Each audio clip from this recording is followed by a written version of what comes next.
కస్త్వం నిగూఢశ్చరసి ద్విజానాం బిభర్ని సూత్రం కథమో అవధూత. అయ్యా, బ్రాహ్మణ రూపంలో ఉన్నటువంటి వారు ఎవరయ్యా మీరు? జ్ఞాన మార్గాన్ని ఉపదేశించడానికి వచ్చినటువంటి దత్తాత్రేయ స్వామి వారు కాదు కదా, అవధూత స్వరూపం కాదు కదా, లేదా నాకు జ్ఞానాన్ని కలిగించడానికి వచ్చినటువంటి సాక్షాత్తు కపిల మహర్షి మీరు కాదు కదా. మీరు ఈ యజ్ఞోపవీతం వేసుకుని ఉండడం వల్ల మీరు బ్రాహ్మణులని నేను గ్రహించానన్నా. నాకు చాలా భయం స్వామి. ఏమిటో తెలుసా?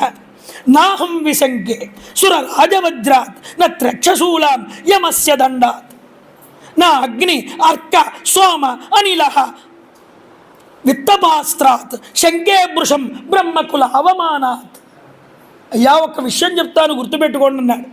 నేను ఇంద్రుడి చేతిలో ఉన్న వజ్రాయుధానికి భయపడను, యముడి చేతిలో ఉన్నటువంటి దండానికి నేను భయపడను, పరమేశ్వరుడి